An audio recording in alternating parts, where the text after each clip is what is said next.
you think of emotion, you think you either have to suppress it or you have to embrace it. And I think there's a way in which you can experience it internally, but you don't have to express it externally. We think through it, we process it, and then we say and do what we intend to do, not what we are doing in terms of a reaction. And I think like if you control your emotions, you're very powerful. If you're controlled by your emotions, you're not as powerful.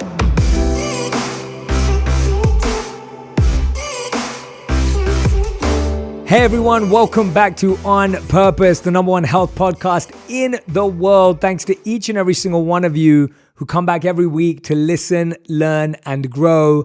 Now, you know that I'm always out to find interesting people, fascinating stories, people who you may or may not know, but have made really interesting, powerful decisions that we can all learn from.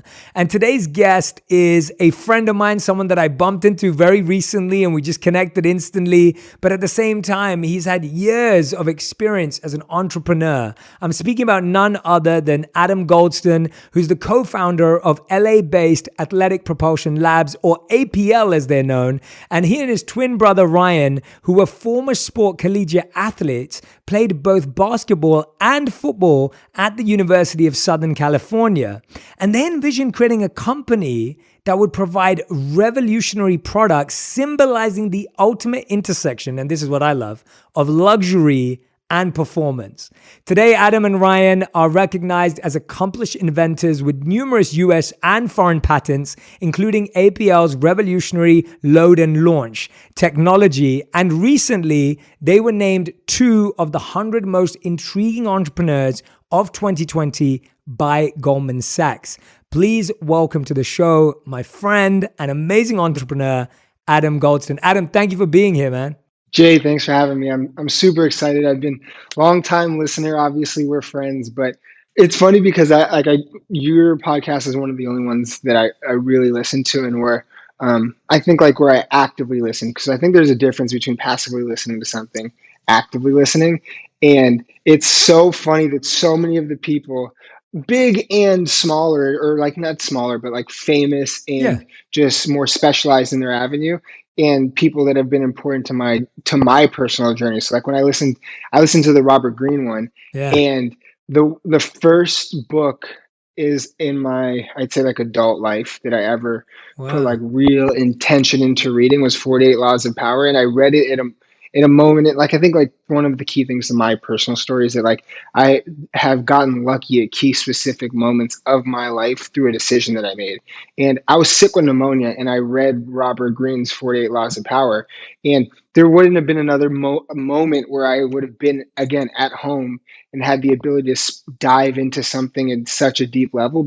And I think the way he talks about power, and like just in the past, is people think of it as a negative thing, but there's definite positives if you use it to not only help yourself but help others. And Absolutely. so that was what my takeaway was. And it was, again, this was years ago, but that was what my takeaway was.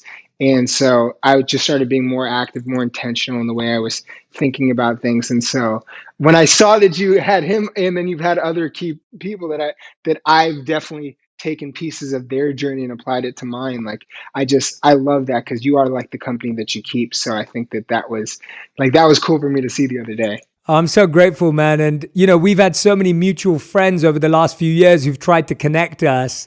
And last year it finally happened. It was like Deepika was trying to connect us, and then Audrey was trying to connect us. And it finally happened. And we ended up last year at a pumpkin patch. I think it was just before Halloween or something like that. Yeah. And we just had like the best conversation. I walked away going, I need to spend a lot more time with that guy. So I'm so glad that, you know, we're getting to do this and that we get to mine your mind today and really get inside there. And I want to start with, actually, I watched your short film with Rolls-Royce. And what stood out for me was when you guys talked about how the journey is what defines greatness and not the destination. Now, that's an idea that we're told and we've heard again and again and again. But when you said it, not only did I believe it, I also understood that you're applying it. And I'd love to hear how you've been trying to apply that in your journey as you are still growing towards an incredible destination. So I think that one of the key things is it wasn't always that wasn't always my thought, and that wasn't always Ryan and I's thought. So I think it's something that we've learned along the journey. And I mean, to backtrack a little bit, I think when you're starting anything, especially when you started at a younger age, as Ryan and I did, we started APL when we were in college. You focus a lot on where you want to end up. You don't necessarily always think about enjoying the ride and enjoying the journey to get there. And I think that again, like listening to your podcast and the things and the intentions that that you think about, that's been really important to the way that Ryan and I were. So when we started off on our journey, you have these goals, these grand ambitions. We all do, whether it's your day-to-day life or your personal life or what you're doing in your profession. You have these milestones that you're hoping for, that you're wishing for, that you believe can happen. And a lot of times you don't think about what you're doing day in and day out and appreciating what you're doing day in and day out and how those will get you to where you want to go. And so I think that as Ryan and I started to achieve more, as we really started to go further in this journey, a lot of it was happening really quickly, even though we were years in. And we didn't take it for granted, but we took the achievements, took the successes, not just like financial, but just successes as a business, as a brand, and individually. And we said we need to use this to get to the next thing. We need to use this to get to the next thing. I think there was a moment in time, probably 2016, where Ryan and I we had got this big award. We were named Forbes 30 under 30. There was a lot of other things that started going our way, and one thing we hadn't been great at was celebrating the small daily victories and giving ourselves and our team the momentum to go to the next thing instead of just focusing on moving to the next point. And so I think we had to have that realization where we were doing so many things, we were achieving so much, but we didn't have the internal appreciation for what was happening every single day. It just became so consistent that it became normal. And I think that's not positive. I think you need to appreciate your daily journey. You need to appreciate the people around you, what they're contributing to it. And I think that was a key change for us. And so at that moment in time, Ryan and I, and again, key people around us, we made a clear decision that we are going to appreciate what we're doing every single day. We're going to stay inspired by what we want to do in the future. But there is a way to exist mentally in the current plane and in the future plane. And I think there's a delicate balance. And I think for us, we had in the beginning, we didn't have that many victories. And so you had to constantly put in the work, put in the repetition to get that one. But then one of the other key aspects of my story is compounding. And as you get one thing, the next thing comes typically quicker, then the next one comes quicker, the next one comes quicker. And so for us, we tried to slow down the focus on the ultimate endpoint because you are probably going to get there regardless of what your goals are. If you put in the effort, you put in the work, and you get lucky, you will end up reaching these points. But if you're only focused on that one moment in time that's so finite and you're not appreciating the longer term, which is actually the day to day and the journey, it's not going to be a win. It's just going to be another accomplishment or milestone, but it won't feel the same. And I think that when we decided to put happiness before success and a measurement for success and that daily happiness, and I know you can't be happy 100% of the time every single day, and the ups and downs do make those other things feel greater. But if you can think every day that I want to appreciate this journey and what I'm doing today will get me to where I'm going tomorrow, and if I appreciate it today, I will appreciate it tomorrow, and you make those clear conscious decisions, you will feel much better about your journey and you will feel much better about your destination. But you spend much more time on the journey than you do at the destination. So if you can appreciate the longer part, the part at the end will feel even better. And I think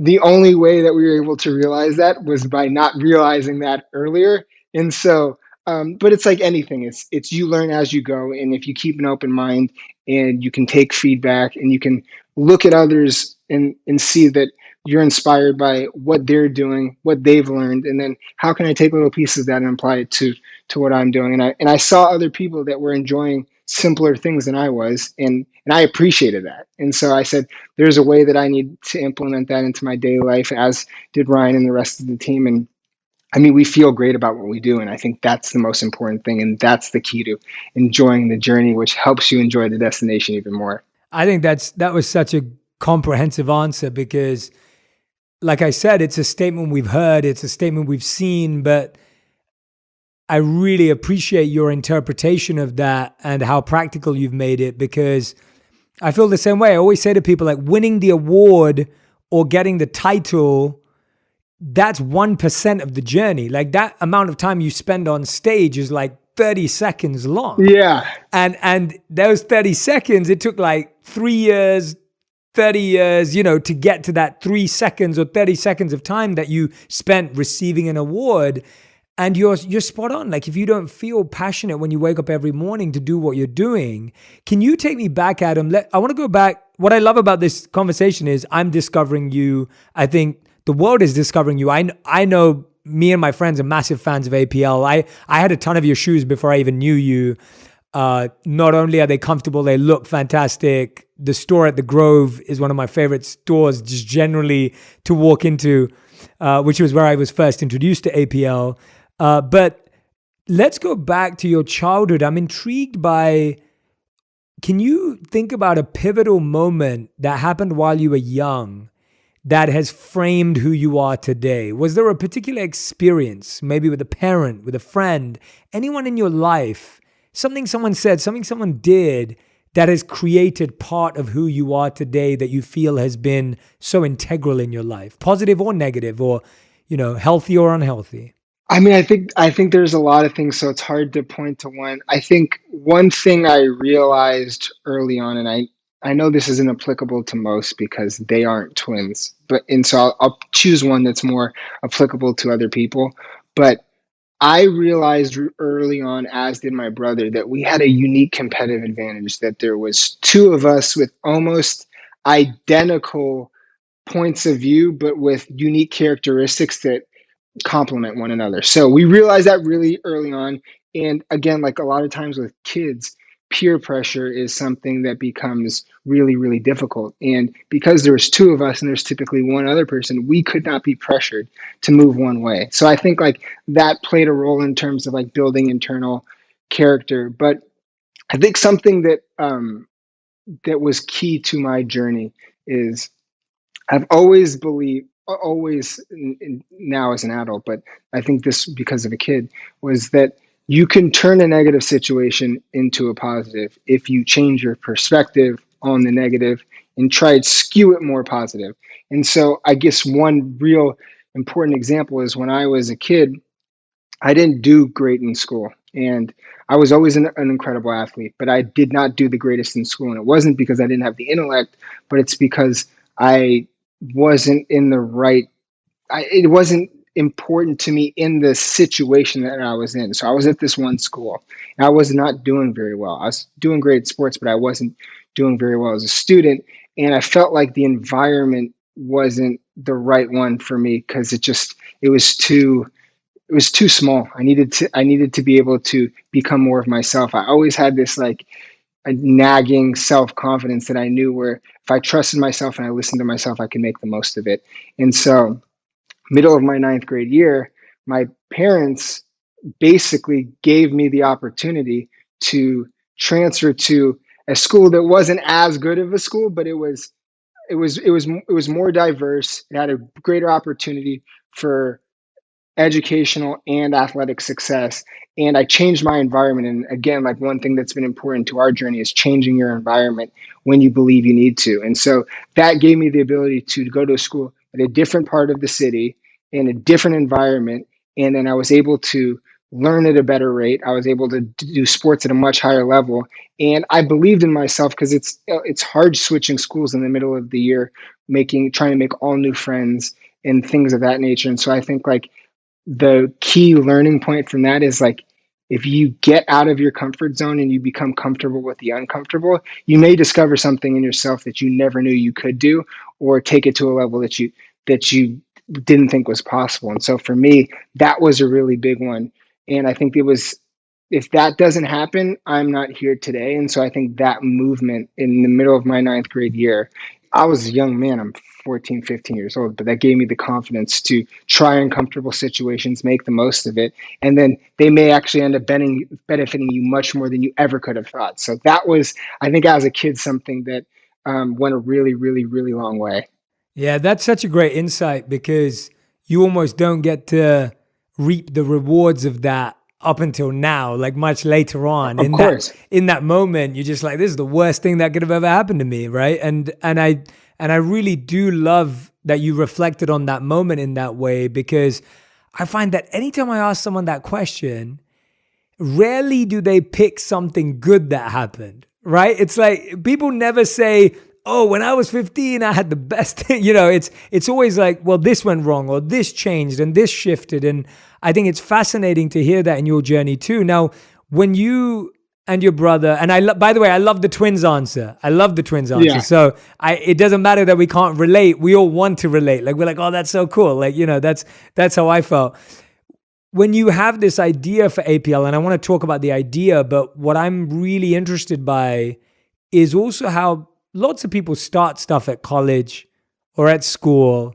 and it kind of fizzles out by the time you graduate, and then you go on to get a real job and you get Yeah. real responsibilities and you wear a real suit, right? Like that kind of becomes the journey that most people go on. What I'm fascinated by is when you come up with this idea, what did it take to go from this is cool to this is real? And what was that journey like? So tell us about the ideation, but then tell us about how this went from like, this is cool, we're doing something interesting, to this is actually real and this is what we're going to commit time to. So I think one of the important things about Ryan and I is that if somebody tells us we're not able to do something, that's essentially just gasoline to what we have to do. So I think Ryan used APL as his business plan in school, and he didn't even get top 10. So I don't remember what the grade is. He still has it, but like he didn't even get top 10. They didn't believe in it. And it's not because they didn't think it was a good idea. It's because they didn't think that we could execute on the vision the way that we did. And so I think one of the things I used to have as a kid and when I was in college, I don't have it anymore because it's more so like a running tally that I keep in my mind is I would have this list of things that we had to do and that I wanted to do. Top thing on my list I never achieved, which was making the NBA. Everything else I've done since then. But I think when thinking about the idea and execution, one thing I heard, and again, I think one of the parts of my story that's important is I've heard important things at the right moment in time and I've listened to it. And I heard the easiest way to get where you're going is one step at a time. And so when I was in college and when Ryan and I were, and we were thinking through the idea, one of the things, again, back to the journey aspect, is you think of where you want to go, but you don't necessarily usually think of the steps you need to take in the interim to get there. And so Ryan was lucky enough that when he was in this program and people were telling us this wasn't a good idea, it's not going to work, we had to think deeper through the idea, deeper through the execution. And I mean, we started as a direct to consumer brand in 2010. So it's like in 2010, people were not going direct to consumer, but we didn't have the resources. And I think one of the things that a lot of people think when they're creating something is everybody's paying attention to me. If I fail, everyone's going to see it. But most of the time, everybody else is focused on themselves and they're not really concerned with what you're doing. So if you focus on yourself, you focus on what you're doing and you try something, if you mess up, there's a way to recover it and there's a way to keep moving forward. You learn from it, you won't make the same mistake again. And so for us, like we spent so much time working on this technology, we wanted to build a shoe around it. And one thing we did, and I think this is what helped us be successful and go from idea to execution, is again, most people, when they're creating something, they are scared to ask for help typically, and they don't go to the highest level of help. They try to go to the lowest level because they think somebody that's close to me will help me, not somebody at the top somewhere. And so what Ryan and I believed is if we went to the largest people possible and said, we have this amazing idea, it's remarkable, we can't execute on this, we will put the work in to do it, can you help us? And they said yes. We went to sneaker factory that had no business saying yes to us. But they thought they loved the idea. They thought it was unique. And so from there, we were able to implement what we wanted to do, be able to develop things that typically you would not be able to. And so I think, again, like the nugget of our journey, because we make shoes, so most people aren't going to make shoes. And that's the part that's different, is that we believe that if you ask people for help and you're willing to accept their help and you go to somebody that typically you wouldn't think would say yes, and you give them the opportunity to help you, people inherently want to help. And so I think when you're thinking about executing something, you shouldn't, you have to think big. You can always, it's easier to work your way down than it is to work your way up. And so that was the way that we looked at it. And again, it's just, we had an idea of how we wanted to execute it. We asked the right questions to people. And we didn't have this idea of you have to have a specific mentor. We believe that you could have specific mentors for specific things. So if I needed help with production, I would ask a production person. If I needed help with logistics, I would ask a logistics person. If I needed help with accounting, I would ask an accounting person. But there's not an end all be all for each thing. So that was really what the a point of difference for us was. We were able to ask help. We had amazing people that were around us when in that moment in time, and we just had pure determination. Like we were obsessed with taking this idea and executing it, and we were going to do whatever it took. And since we didn't have any investors, we had to do it ourselves. And so I think, and we weren't scared to fail. Like that's another thing, is that there's a real difference between fear and danger. And when you're starting an idea, most it's all fear. It's not dangerous. It's you're scared of it. So you just have to conquer that emotion, and you can learn most things if you ask questions to the right people. Adam, you were just dropping wisdom everywhere. I mean, there's so many things in that I need to now break down. So, first of all, everyone who's listening, you need to get your notebook out right now and write stuff that Adam is saying down, because there are so many things. Or you're gonna have to listen to this episode twice. So it's up to you. You either listen to the episode twice or you get a notebook out right now.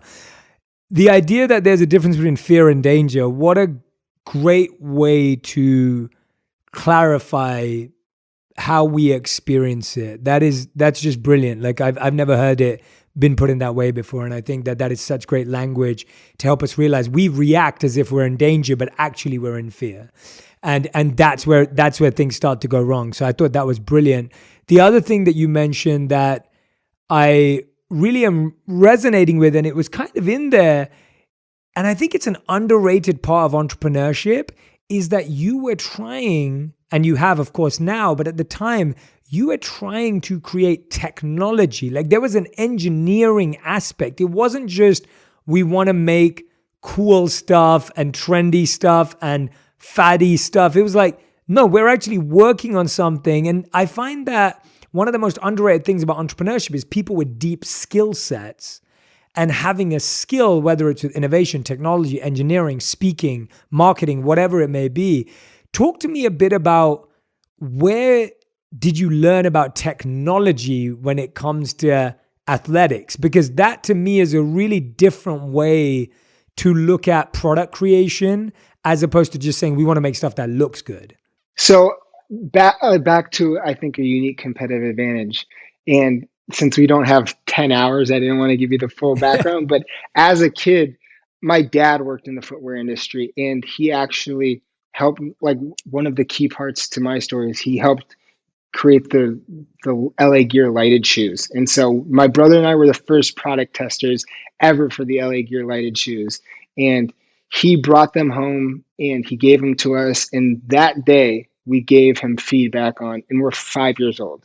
We gave him feedback on how to try to make the shoes better. And obviously we're not giving him technical feedback at 5, but we're telling him you should move the lights from the back to the side of the shoe so we can see our lights. But the technical aspect of it is, from a very, very, very young age, my dad would bring us to the office and would bring us into the technology line reviews, would bring us into the innovation area, and we would see how to engineer specific footwear product. So I think, again, it wasn't that Ryan and I woke up one day and decided that we wanted to engineer a technology that would instantly make you jump higher. We have been obsessed with footwear specific technology since we were 5 years old.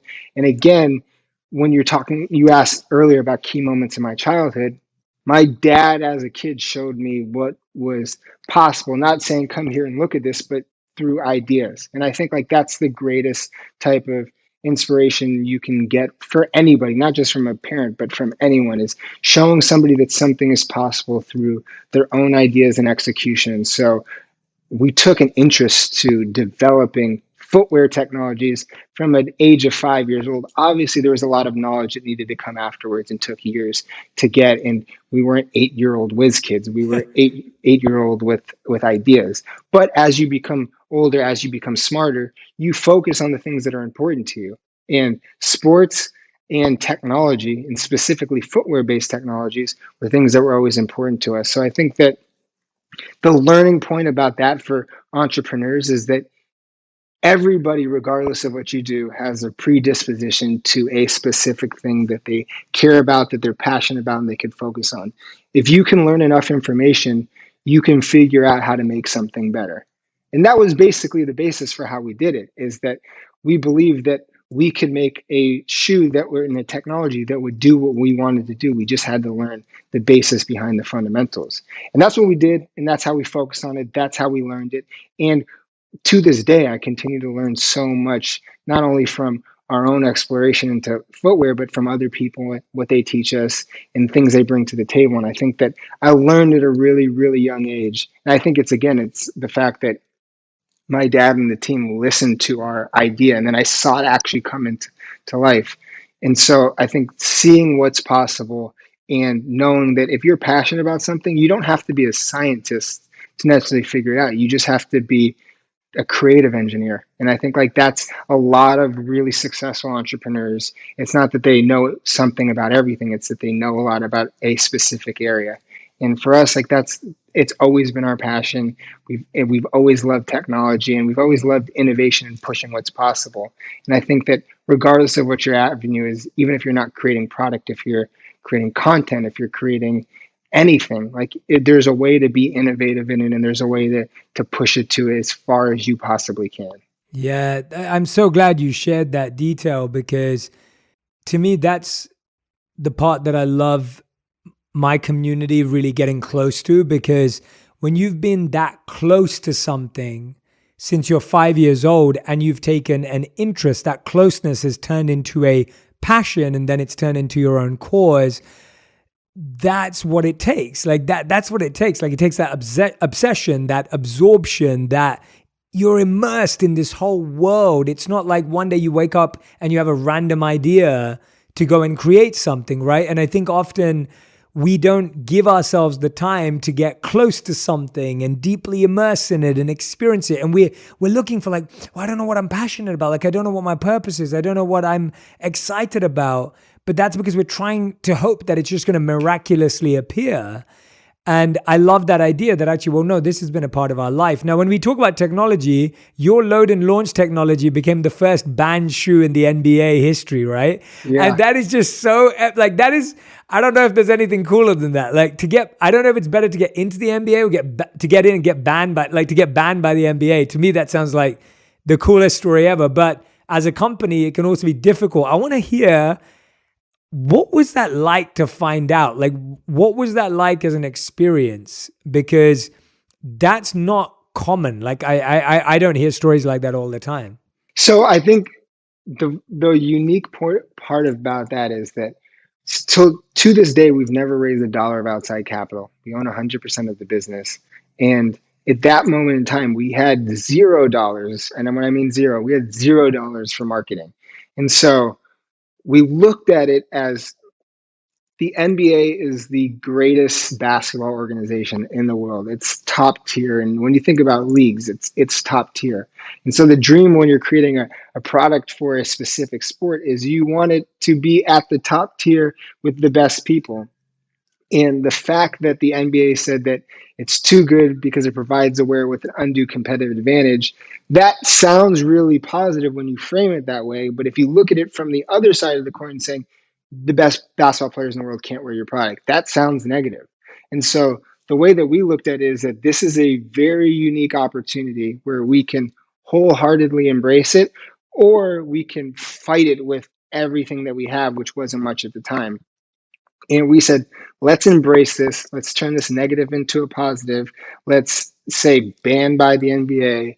The reason is it instantly makes you jump higher, and they can't wear it because it's so good. And so there's a way to, again, you change your perspective on something. You take a negative, you make it a positive, ends up becoming the best thing that ever happened to us. When it happened, number one news story in the world, number 2, 3, and 17 most search terms on Google, over 1 million articles written or posted about it within 10 days. We sold 9 months worth of inventory in 3 days, which is important because we're self-financed, no outside investors. And there's 3 of us in a room that's 60 square feet when we find this out. So we basically find out that the world leading basketball organization isn't allowing our product because it provides the wearer with an undue competitive advantage. So I think at first there's that huge shock, like, oh man, this is insane. Like, what do we do? And then instantly we thought, we need to lean into this. We need to embrace this. This is a once in a lifetime opportunity. We can make this negative feel positive. And that's exactly what we did. And again, I think one thing that made it special too is that if we would have fought it, I think the NBA would have fought us. But the fact that we embraced it made them embrace us. Like, even like David Stearns passed away, but he went on a show, I think, like that night and said, like, we're looking into the shoe that instantly makes you jump higher. It might even make me dunk. And like the way that he said it, it was playful, even though it was a very serious thing that they weren't allowing people to wear it. But I think the fact that we leaned into it and we embraced this thing that could have been negative, changed the perspective of it, made it positive, and it made the people that were essentially saying no lean into it and embrace it as well. So it ended up being a huge win for all of us. I actually think it was the only time, obviously it's changed since, that the NBA was the number one trending topic on Twitter when there wasn't like a number one trending sports organization on Twitter when there wasn't another thing. So I think that they saw that there was value in the social equity that came along with it. We leaned into a negative, made it positive. We felt positive about it. We reaped the benefits of it because we sold the product. And then the NBA also got the reward from it. So I think all in all, it was a tremendous experience, and it literally laid the groundwork for where we are today. And if that doesn't happen again, I mean, one of the key things in my story is that doesn't happen, I don't know where we end up today. And we made the most of a negative and turned it into a positive. That's a true win-win-win. And what I find so fascinating about it is that this is kind of like a recurring pattern in your life. Like, your superpower is the ability to transform a negative into a positive and to be able to pivot. Like, that's really a superpower, because even today, you don't make basketball shoes, even that's what you started making. Like, there's just another pivot, right? There's expansion, there's growth. Like, I find that that's sometimes the hardest thing to do. And going back to what you said before, is the only thing you never got to do was make it in the NBA. There's another pivot there as well. Now, Anna, tell me, how good were you? How serious were you? And how close were you? Well, so I mean, I was a Division I athlete. I played basketball at USC. I think I had a rude awakening when I got to college that I wasn't going to make the NBA, because a few of my teammates did make the NBA, and I realized that they were much better than I was and that I wasn't going to be able to get there. But I think, too, one of the points that you were just making, and it's important to our journey, is that typically when you think of emotions and like this turning negatives into positives, you think of emotion, you think you either have to suppress it or you have to embrace it. And I think there's a way in which you can experience it internally, but you don't have to express it externally. And so I think, like, what we've done in these negative situations is we think through it, we process it, and then we say and do what we intend to do, not what we are doing in terms of a reaction. And I think, like, for me, that's been super important to my journey. It's been super important for Ryan and I, and something that, again, it became a superpower, because if you control your emotions, you're very powerful. If you're controlled by your emotions, you're not as powerful. And so I think, like, that was something that we learned really early on. But to your basketball question, I wish I could have been 6'10" and had a different journey in terms of that, but everything works out the way that it's supposed to. So if I would have made the NBA, I probably wouldn't be on your podcast here today. So I'm thankful for the journey that I've had. Oh yeah, no, I mean, maybe you would. Maybe we've had some. I'm trying to think now. Who have we had from the NBA? We've had. You had Dwayne Wade on. I know that. I just interviewed Dwayne, who was amazing. We had Dennis Rodman on a couple of years ago, which was just fascinating conversation. Obviously, thankful to have had the opportunity to sit with Kobe Bryant. So maybe Adam, maybe it would have happened that way too. We would have been brought together either way. But no, I really appreciate this message, this pattern that's coming out through your whole journey of pivoting, of looking for being able to turn a situation, something that looks like a failure or looks like a rejection, and being able to turn that into a win. And sure, it's easy to celebrate that now, but you can only imagine when the news Yeah. is the biggest organization in the world that is your target market to help promote and propel this brand is saying you're not allowed. And that, as a product creator, can be really, really challenging. When you think about it, it's almost like saying, this company's not going to stock your thing, or we're not going to allow, and so I love the way that I'm hearing this through your journey and how it's constantly shifted.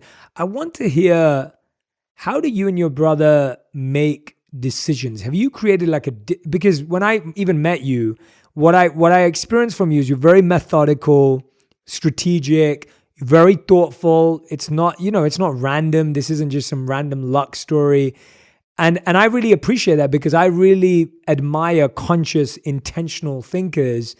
Can you walk me through how you and your brother make decisions when it comes to the business, and then diving into things like recruitment and leadership, any of those areas that you want to dive into and stories you want to share of how have you made good decisions, and what is your decision-making process? So I think, again, speaking to the podcast, when you had Ray Dalio on, I mean, the key to his entire success is principles. And I think that a lot of times when you think back on the things that you love the most, your most amazing journeys, your best experiences, they're usually spontaneous things. And the best ability to be spontaneous is when you have a clear and methodical approach to how you make decisions, because it gives you a lot of room to be spontaneous, because you can stay within this realm. And so for Ryan and I, when we think about how we're making decisions, we anchor them in clear deliverables that we have to achieve. And so I think, like, a lot of times when people want to make decisions, they try to make something for the moment, but they don't think of where that's going to lead them. And so back to thinking of the entire journey and the destination, I think you need to know when you're making this is key decisions, not like daily what you're going to have for breakfast, Yeah. but like key long-term decisions, is you need to know, where does this lead you, and where do you want it to lead you? What's the intention behind making this decision?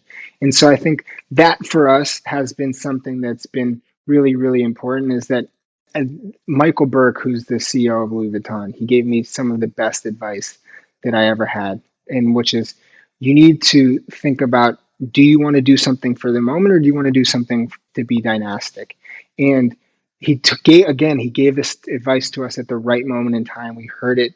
This is back, I think, 2016. And Ryan and I always wanted to build something dynastic. And so if you want to build something dynastic and you want to bring people along for that journey, you have to make decisions and have the approach for the long term. You can't do it for the immediate. And so all of the decisions that we make are based on building essentially this house. If you want to build a house, you have to have a solid foundation. If you don't have a solid foundation, it doesn't matter what you put on top of it, because it won't last. And so the way that we look at it is, every decision we make is another brick in building this house. And so if you have one bad brick, you can replace it. But if you're constantly laying bad bricks and you're saying, oh, these are the best ones that I can get right now, but they may not last for the long term, you're going to have to eventually replace it. And so the way that Ryan and I look at it is, make fewer decisions, but make better decisions, and take more time. And there's nothing wrong with saying no. Like, you say no 99 times so that you can say yes the 100th time. And that 100th time is worth more than 100x what you did if you would have said yes all of those other times. So when we're thinking about decisions, it's really keeping that at the heart of it, is that, where are we trying to go? Why are we trying to go here? How are we going to get there? And why should we say yes to this? And like, if you do that, and you stand behind each of your decisions, you'll be proud of your decisions, and then you will typically make the right ones for yourself. You can't be right 100% of the time, and you shouldn't hold yourself to that standard, and it's irrational to do so. But if you feel confident in your decisions, the intention was right, and the people around you feel great about it, you will typically make the right decision. And I think like one of the things that Ryan and I have always tried to do is make difficult things as simple as possible, which means remove the excess. You're thinking about a really challenging situation.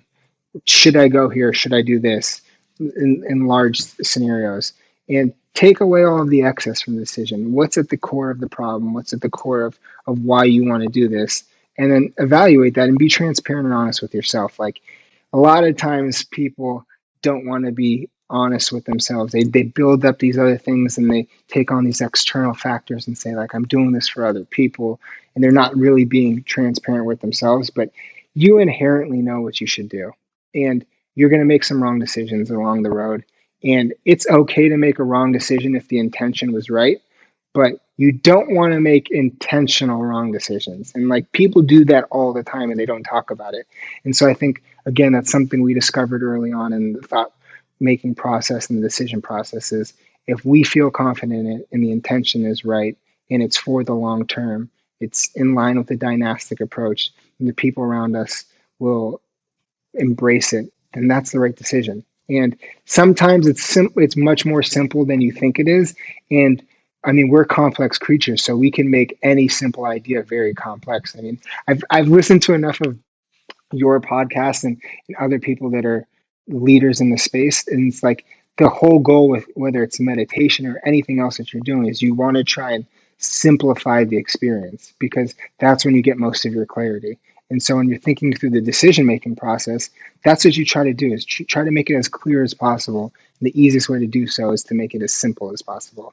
Adam, masterclass in decision making right there. I mean, that was brilliant. I love this because, you know, it's these things are just thrown around, and I can tell that how much grappling you've done with the idea and how you've simplified the idea for yourself. And you're so right that the reason why decision making often feels so hard is we're allowing noise in and distractions, and then we're not really asking the right questions. We're not asking the right people. We're looking at it from the wrong direction.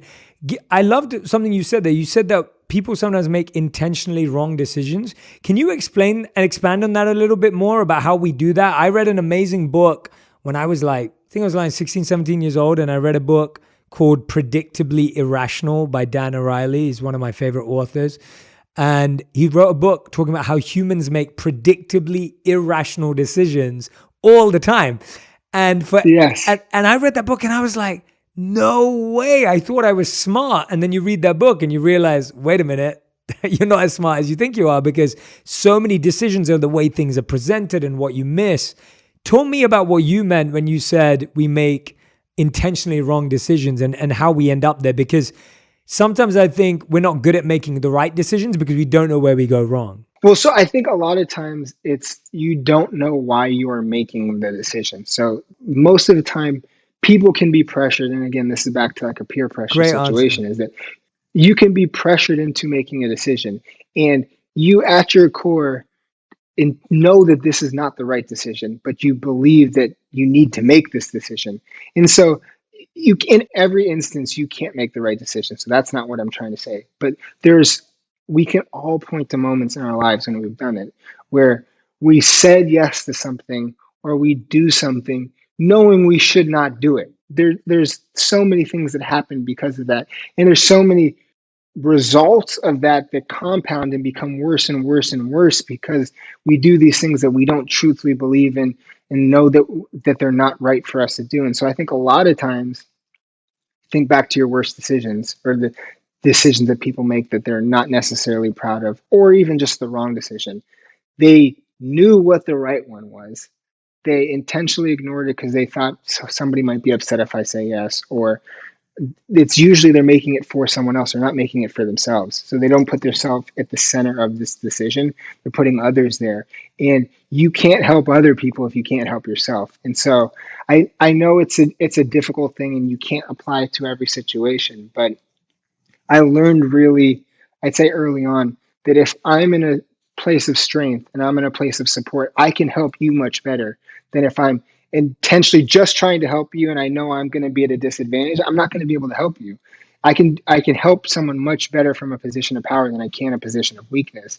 And that's like using power as a positive, not as a negative. And so I think that when people are making these intentional wrong decisions, a lot of times they're not coming from a bad place. They're coming from a place where they think they need to do it to help others, but they're not going to be in a position to do it. So I think that I identified that relatively early on because I felt that when I felt the best, I could help more people and I can make better decisions.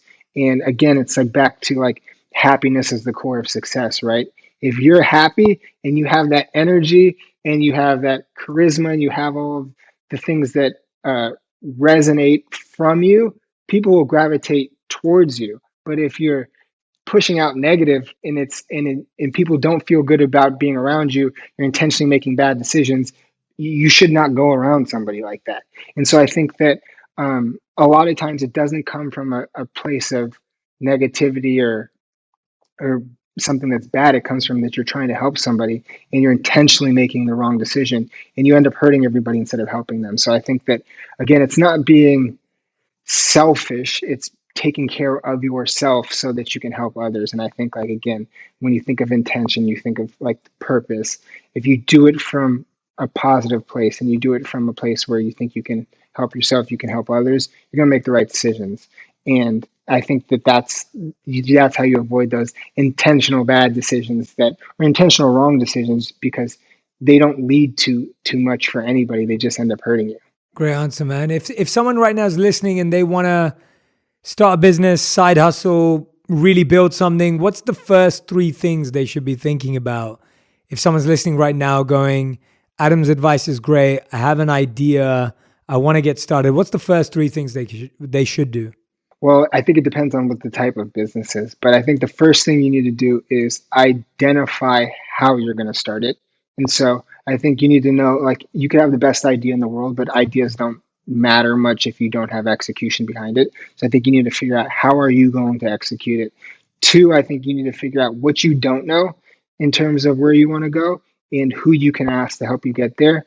And then three, you need to understand that it's going to be longer, harder, and more expensive than you think it will be, but it will also be more rewarding. So you have to have that same type of energy as you go through it. I think there's clear, specific things that apply to different businesses. So I don't think there's Of course. generalization. It's more so the idea. But starting anything, the easiest way to do it is one step at a time, and you will become better every day, even if it doesn't feel like it. But repetition leads to progress. And so I think that that's really, really important when you're starting something. And again, like you have to believe in yourself because belief is different than hope. Hoping for things won't get you very far, but belief in things will get you very, very far. So I think that those are key underlying principles to those three things. But starting anything is the easiest way to get to where you want to go. For sure, for sure. Can you, Adam, I want to shift from like your mind and your ideas and the way you think to how you live. Can you take us through a day in the life of Adam? Like, how does it start? How does it end? What does it look like? What's been your routine more recently? What are some things that you've changed over time that have actually created momentum and acceleration? So it's funny because my schedule is completely different than I'm sure yours and in most in general. And I think this, again, becoming comfortable with who you are, this was a process, and I didn't have the ability early on in the journey. I do have much more of an ability of it now. But I go to sleep at nearly 4 a.m. every day, and I wake up closer to 11 a.m. So I think a lot of times when they think of entrepreneurs and people in my position, they think you're up at 5 or 6 a.m. You're beating the sun. But I'm the exact opposite, and I found that my greatest point of inspiration and joy is typically during the nighttime when there's less activity because I can focus on where we want to go, what we want to do, and also on myself and back to inherently knowing who I was and my brother as well.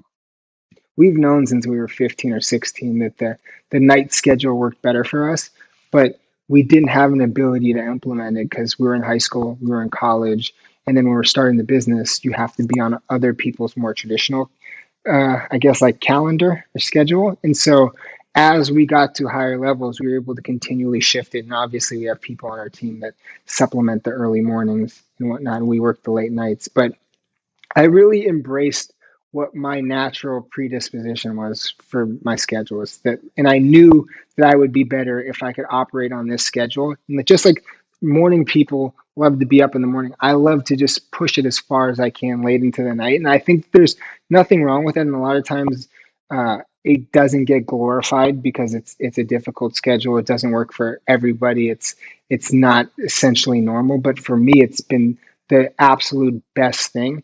And being able to build my schedule the way that I want, I believe is the ultimate luxury. Because again, if you can control your time in not necessarily what happens throughout your time, but control how you allocate your time. Most people would rather have 10 minutes of you at 100% than 3 hours of you at 20%. You can't, even though you spend more time, you can't give them all of you. And so, one of the things that I identified as I was building my schedule this way and really leading into it is I can give people 100% of my effort when I'm on a schedule that aligns with when I want to go to sleep and when I want to wake up, and also when I want to work out. If I can anchor those specific things, I can give everybody much more of myself in a shorter period of time. And again, like I've heard you speak about it before, and you said it beautifully.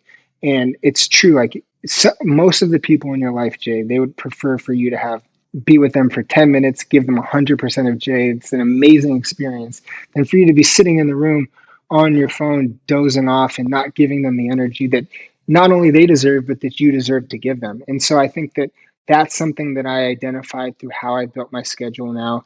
I mean, I work out every single day, and I think that's, for me, it's a really important thing because discipline has been something that has been pivotal to our journey too. And I believe that with discipline, if you anchor yourself through specific things, it gives you more freedom. It's discipline is something that opens you up and gives you more opportunities for to be spontaneous. More freedom is because you have clear pillars, clear anchors. It's like if you're playing a video game and you get to the checkpoint, you can be more brave in your action because you know you can always go back to the checkpoint. So like that's the way I live my day-to-day life. I try to have specific windows where I'll do calls, but then I leave everything else essentially open because I love the chaos in a positive way, and I love the spontaneity in a positive way. And I think that if for me at least, this is the way I found my schedule. If it's too back to back to back to back and scheduled out, there's no real opportunity for the spontaneous excitement, which I think that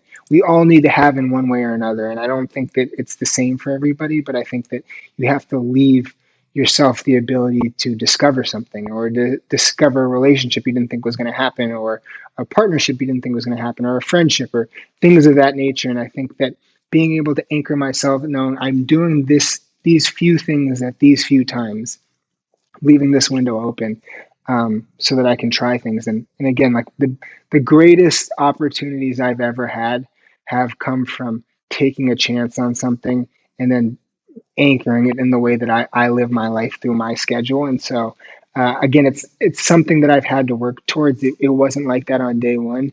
It's as you get further in the journey, you hone it in more. You have more opportunity to try things, and you have more control. I think, like again, one of the key things for me in terms of success is control over schedule and control over time. You don't know how much time you have, but if you can control how you allocate that time, that's truthfully the greatest luxury. And that's something that I think is pivotal to success. And I think, again, when we're thinking about our team in specifically in the headquarters, everybody has different schedules because everybody works differently. And I've seen how positive it's been for Ryan and I. And so we try to translate that to the team as well. I love hearing about how different your schedule is to mine because it still represents the same thing to both of us. So Yeah. you still have discipline, you still have focus, you're still prioritized around when you can be creative. It's based on self-awareness and what's good for you and right for you. So the values that we're choosing our schedule on is the same. Like there's a very similar value set, and it just looks different. And that's actually the beauty of life. Like that. And I think that's where we go wrong, where we go, in a few years, people are going to be saying, oh yeah, I need to do what Adam's doing. I need to sleep at 4 a.m. and, wake up. And it's like, well, that's not really going to work. Or people can be looking at it going, oh yeah, I need to wake up like I need to go to sleep at when Jay doesn't wake. And it's like, well, that's not really what we're saying. What we're saying is if you're self-aware and you create discipline and rhythm in your life and space for spontaneity, then you got to figure out what works for you and where it works for you. And so I love hearing how different our schedules are because it just proves that there are multiple ways that it can look, even though there's a depth of why they're created that way. And in addition to that, what I really appreciated you were talking about is I think we think of discipline as either back to back, and we think of laziness or spontaneity as completely free. And what you've actually said is what discipline is that you've created a discipline where you can be, what I've been thinking about a lot lately is you can be effective and efficient. And efficiency is often seen as discipline, but efficiency means you do a lot of stuff. But effectiveness means you do important stuff. And I think that's what I'm seeing is missing in so many of our lives is that we're trying to be efficient. We do the laundry, do the dishes, we spoke to the team, we check this off, check this off, check this off. But then you're like, well, I haven't had any creative inspiration today. I haven't been effective. And so I'm really glad that you actually explained discipline to be the meeting of efficiency and effectiveness together. I mean, I think you said it in an efficient and effective way, the way that you just like illustrated what I was trying to get across. But it's true. Like I think a lot of times people think of discipline as something that lacks freedom, but discipline is the thread in the opportunity that gives you freedom. And so I think, and again, you as you become more efficient, you can become more effective. But it's hard to be effective if you're not efficient. And so I think again, you said it in an amazing way, and you took a complex thing and you digested it. But it's been really paramount, and I think it's something that is the way that my life has gone. And again, like I think that we have the same theories, you and I, in terms of what we want to accomplish from our day-to-day lives. We do it at a different time. Like I'm working out at midnight, you're doing things early in the morning, but we're looking to get the same type of result. And I think again, when you were talking about being self-aware, that is the absolute most important thing.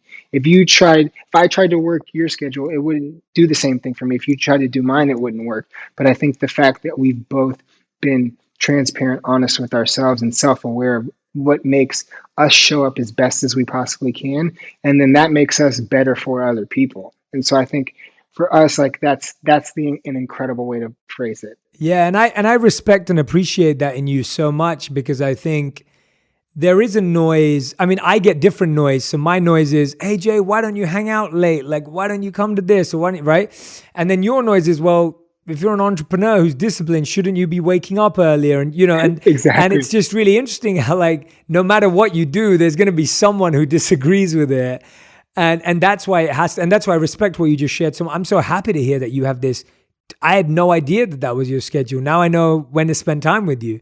And I really like that because I really hope that everyone who's listening, you're feeling more confidence that you're not doing it wrong if you're doing what's right for you. But notice that Adam and I are still basing it on values of discipline, of focus, of creativity. It's not that Adam's not just saying, oh, I do whatever I want, whenever I want, and there's no structure. He still even has a sleep. You still have a sleep routine. It sounds like when you're like 4 a.m. to 11 a.m., right? There's still a routine. And so that's what I find is really healthy. Adam, this has been so powerful because what I love about the way you talk about entrepreneurship is that it's strategic and intentional, but then there's the spontaneity and creativity.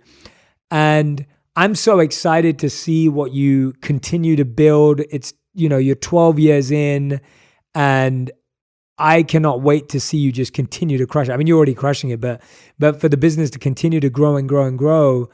I wanted to ask you, before we come to the final 5, around creativity and innovation. And you spoke about spontaneity there, meeting someone random, like bumping into an idea. I love that so much. What has been your secret to creativity and innovation? Where have you continued to find that discipline and that connection? So I think one of our, I don't know if secrets is the right word, but again, back to my brother, like the fact that there's two of us and that we're able to go through life together and we've had similar experiences.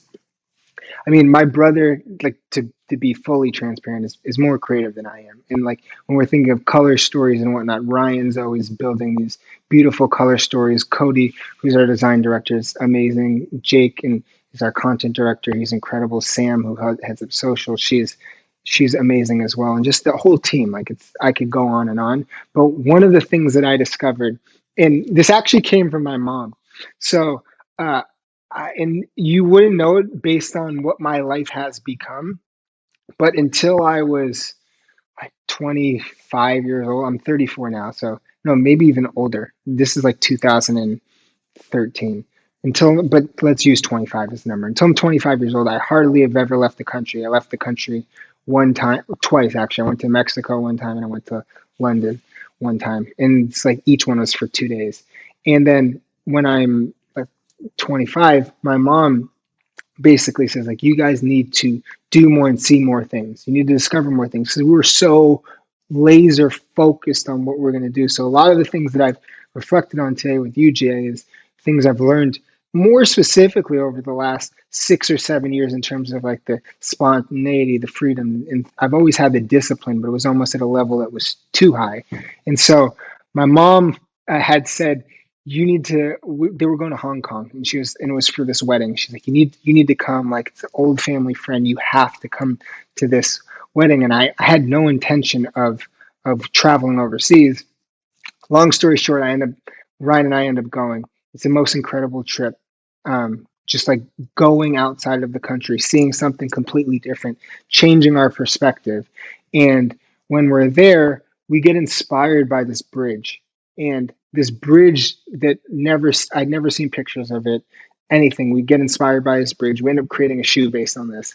We end up going to another country years later, inspired by that. And so I think that travel allowed us to change our point of view, change our perspective. When you're thinking of creativity, a lot of times there's things in your day to day life that when you're thinking about repetition, you don't pay attention to it because it comes as almost a second nature, it's reoccurring. But when you go to a new place, everything is new. You have to pay attention to your surroundings because it's uncomfortable, not necessarily in a negative way, but in a positive way. You get all of the stimulation through your senses, you're seeing things, you're meeting people. And so when my mom pushed me out of my comfort zone, then it completely changed the way that I was viewing the world. And it made it so that I was much more open to receiving what the world had than just pushing what I wanted to do or what the intention was. And so I think like that made it so it's kind of like I don't know if you remember on the old cell phone signals when you would make a call going out, it would be like an arrow pushing like this. But when someone's sending you a message, it's going both ways. And so that's kind of what that calibration did to how we discover creativity. And now, like one of the greatest things that inspires me is movement, whether it's movement in cars, movement on foot, movement in the air. And so I think like movement in general, changing your surroundings, not necessarily going to another country or another state, but even going anywhere, just discovering. I think the opportunity for movement, that's really where like the creativity came for us. And then again, I think that if you can take an idea, lean into it and see like and speak to why this makes you feel different, you'll find inspiration in it. And I think that for us, like we have an incredible team that finds inspiration in different places and then we're able to talk about it. And the greatest thing you can do is be a great communicator because if you can articulate what your vision is, and whether that's through verbal, whether it's through art, whether it's through anything, people will understand and people will feel it. Not everybody will, but some people will. And I think like that's one of the things that's gone really, really far for us is that we've been able to take these inspirational things like our streamline shoe, which is my favorite one, is inspired by Japanese souffle pancakes from when Ryan and I were in Tokyo, and like Ryan's obsessed with them. But we took that and we made it into a shoe, and so it's like you never know where the inspiration is going to come from, but if you allow yourself to receive it, you can get it. And I think like that's something that a lot of people don't think of. They think they have to put it out there and push it, but a lot of times just receiving what's around you will give you a lot of inspiration into what you should do. I am so glad I asked you that question. I was about to not ask you that question, but I'm so happy. And even though you're giving, of course, which is wonderful to hear, the credit to your team and your brother for being the creative ones, but the fact that you've been able to observe that and see that that's where it's come from, and the example from your mother too. I love that, Adam. Adam, this has been phenomenal, and I hope this is the first of many. I mean, I want you to I hope so come. too. I want you to come back on the show regularly and give us updates as things continue to grow for you and APL and your brother. And as I said, massive fan, supporter. Getting to hang out with you at a pumpkin patch was Yeah, the weirdest place that I ever thought me and you would meet each other. But we had a great time because we just had it was so much fun.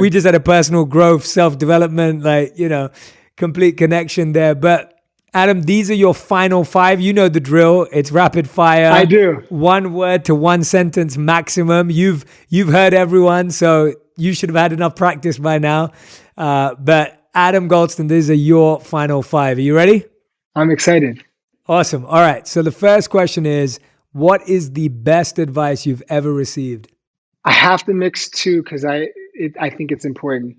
The first is, and because they go together. First is when I was a kid, my dad would say, "If you touch it, you can catch it." It was about sports, but I think it's applicable to life, which is if something's within your grasp, you can get close enough, you can make it yours, Love and it that. is possible. So Love you that. have to, if it's in your sight, you can make it yours. The next thing that aligns with that is Larry Ellison, and again, I heard this at the right moment in time, said the larger the apparent risk, the fewer people that will try to go there. And so that's basically is if it seems scary, it seems risky, but you have the deep down belief, fewer people will try to do it. So you actually have a competitive advantage. And I heard that when Ryan and I were thinking about starting APL. So that kind of was all I needed to hear. And it pushed us over the edge. I love those answers so much because, I think about the things in my life as well. They're just lines that I live my life by. And it's exactly what you're saying. Like,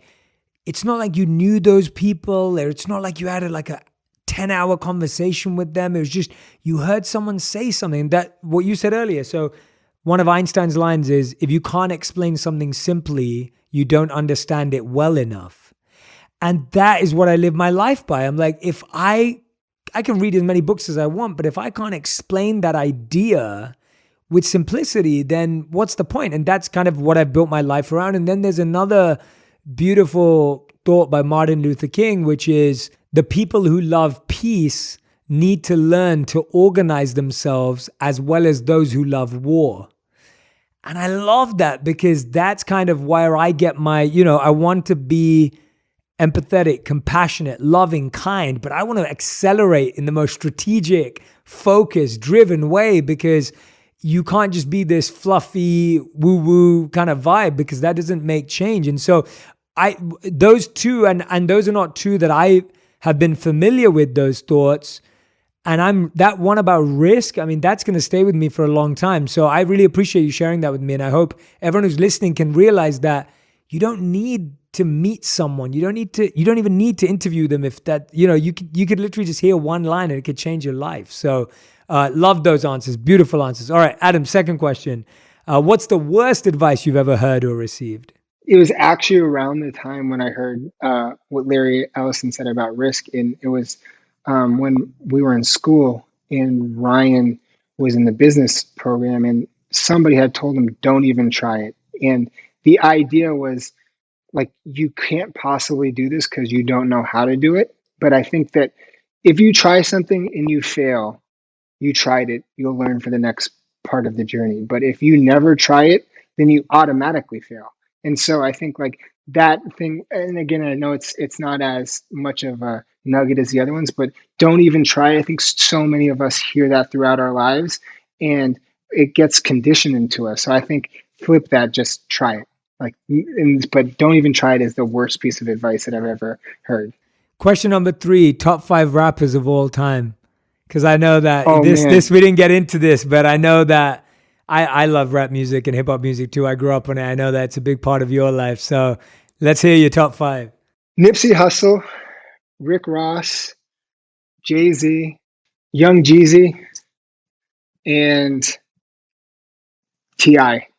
Nice. Good. Great list. Great list. I literally just interviewed Lauren London earlier today, who's a dear friend of mine, and she was, married to Nipsey. So I mean, it's like not to get off topic, but like a lot of Nipsey's thoughts on entrepreneurship, and I mean, I had a few great conversations with him when he was alive, but like the way that he looked at it, was, and we used to talk about it, like was so similar to the way that we thought about APL, like in terms of building something independently from the ground up. Like Ryan and I spoke at Harvard, at the Harvard Business School, and one of the things that we talked about, and this was right before Nipsey passed away, was he did this interview and he talked about taking the stairs, not the elevator. And that's been paramount to our journey. So I think like I was a fan of his when I was in college because I went to USC. He's from South Central. So like we were hearing it when we were in the locker room and everything like that. But just what Nipsey did, what his thought process is in entrepreneurship, and just like building people up around you. If you build within your community, you can help so many other people. And if you start local, you can take it much further. And just like, not only was he incredibly talented, but like he was just like he was a leader and he was a thought provoking person, and he lived what he said. And so I think like, again, like he was super, super, super inspirational in addition to being an incredible rapper. I love that, man. Thank you for adding that note. That's beautiful insight, and I'm really glad again I asked that question because it led to an even deeper takeaway. All right, question number 4: how would you define your current purpose in life? I think it's maximizing each day and staying focused on the future. So I think it's being able to enjoy the present, but it's still being excited about the future. Like that's really, really important to me. And I think that's what gives you energy to keep going forward, is just enjoying today, but being excited about the future. All right, Adam. And 5th and final question: what is something that you used to value, but you no longer value? Probably nostalgia. I mean, I think that I get so excited about what I'm doing today, where we're going in the future, and I think I've done amazing things, and we've done incredible things. But a lot of times, we live in the past, and we don't, and that keeps us from enjoying the present. And so I think that I can appreciate the past, but I definitely love the present, and I'm excited about the future. And I think that that shift of perspective has been something that's really been important to my journey, and also just my happiness as a person. That is such a good answer. We've never had that before, and I love that answer because I couldn't agree with you more. I always saw individuals who lived as if their best years had already gone. And that's such a hard way to live because life is so much 100%. longer than you think it is. And so that is a beautiful answer. Everyone, make sure you follow Adam across social media so you can connect. Make sure you follow APL across social media. And I want you to make sure that you tag me and Adam and APL in any insights that you gained from this episode. There are tons. Like I said, I hope you're making notes. Second of all, go listen to it again if you weren't making notes. Third thing, recognize that Adam is a true modern entrepreneur. Like, it's highly strategic, it's highly focused. There's creativity, there's spontaneity. There are so many lessons to learn from this incredible human. And Adam, I've had so much fun today. I've learned so much from you. I think there have been moments in this interview where you've said things that are going to stay with me for a very, very long time. And I personally am going to make sure that I apply them in my life. So I want to thank you for those gifts. And I cannot wait to continue our friendship, to continue to see you succeed and win and continue to build. And I'm excited to be a part of the journey, man. Thank you so much. Thank you, Jay. I mean, I appreciate it. And I think like you've done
so much to inspire so many people. And I mean, there's a reason why you have the number one health podcast in the world. And it's just people can come here, they can learn a lot, but they can be inspired. And I think like the greatest gift you can give to someone is inspiration. And then you got to leave it up to them to execute. But you've done a lot of amazing things for so many people. And I couldn't be happier to be a part of it. And again, like,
just becoming friends with you and getting to know you over like recent time has been incredible. So I'm happy that we have this friendship. I'm happy I could be here today, and I appreciate your support. And obviously, I hope that everybody listening to this just takes this as something that can help push them, even if it's just one step forward. Just take something and make their lives more enriching. It definitely will, man. It definitely will. Thank you.